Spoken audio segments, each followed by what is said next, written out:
La propagación del coronavirus pues ha generado diferentes efectos en el estado de ánimo de las personas y vamos a hablar de ello con el maestro Ricardo Trujillo Correa, académico de la Facultad de Psicología de la UNAM. ¿Qué tal, maestro? ¿Cómo está?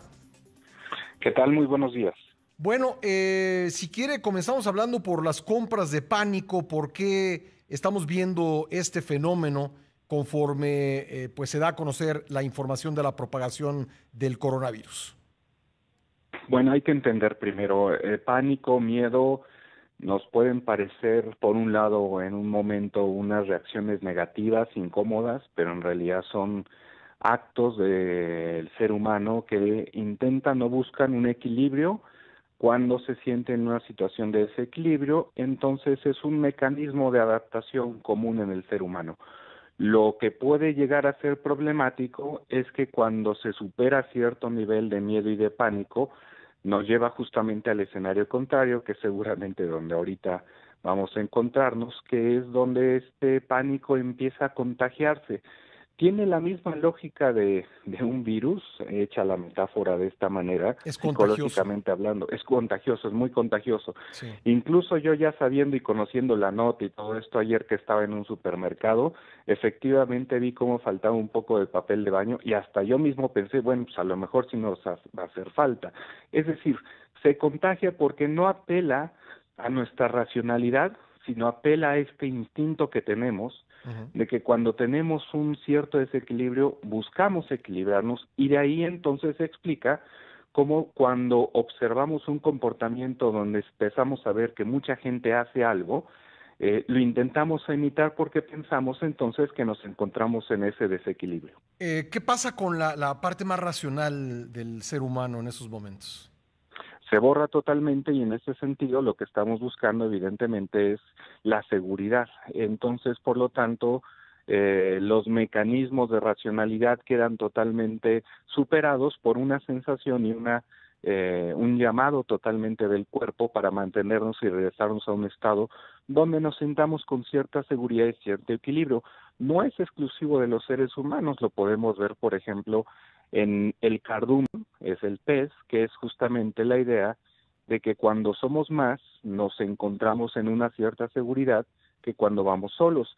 Y en este sentido es un comportamiento muy común, muy explicado, pero por el mismo caso, pues tendríamos nosotros como mexicanos que reflexionar que probablemente la diseminación del pánico, del virus, del miedo, puede ser incluso en algunos casos mucho más peligroso que el virus mismo. Bueno, incluso estamos viendo pues compras compulsivas de todo tipo de productos en Estados Unidos, donde es legal la venta de armas, también se está manifestando en la compra masiva de armas. Así es, y en este caso, por ejemplo, tiene que ver con lo mismo. Decía Maslow que hay diferentes necesidades del ser humano, dentro de las que están evidentemente las seguridades fisiológicas. En este caso yo creo que nos estamos refiriendo a las necesidades de seguridad, que sería el siguiente nivel.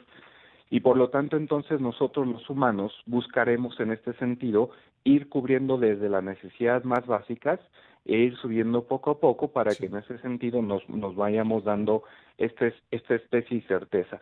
Lo que está pasando en este sentido es que entonces en el momento que tenemos cubiertas nuestras necesidades básicas, fisiológicas, empezamos a elaborar aquellas que nos van a dar la seguridad y va muy correlacionado, y esto hay que entenderlo muy claramente. La sociedad norteamericana es una sociedad que está muy vinculada y se le inyecta constantemente miedo en los medios de comunicación y por lo tanto entonces también reaccionan en este sentido de manera, y creo incluso más exacerbada que en otros países. ¿Qué sirve para reducir el pánico? ¿Hay algo que una persona, pues viendo que el grupo social en el que está, pues todos los individuos hacen cierta cosa, hay algo que pueda servir para que la persona, digamos, tome un paso atrás, respire y diga, no, no, no, esto que está haciendo la mayor parte de la gente no está bien, no es racional o es prácticamente imposible evitar la imitación?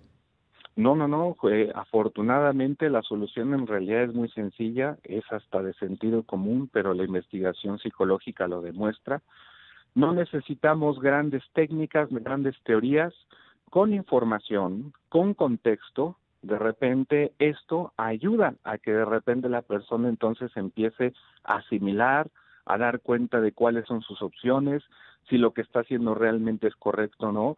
Entonces aquí, digamos, la responsabilidad de los medios, la responsabilidad de todos nos corresponde en el sentido de siempre mantener una información puntual, dar constantemente datos, contexto, para que entonces en ese sentido, una vez informados, esto disminuye mucho esto que se le conoce como contagio de miedo por sentido del rumor y por el tipo de desequilibrio en el que yo me estoy viendo. Entonces sí, es muy sencillo, muy fácil.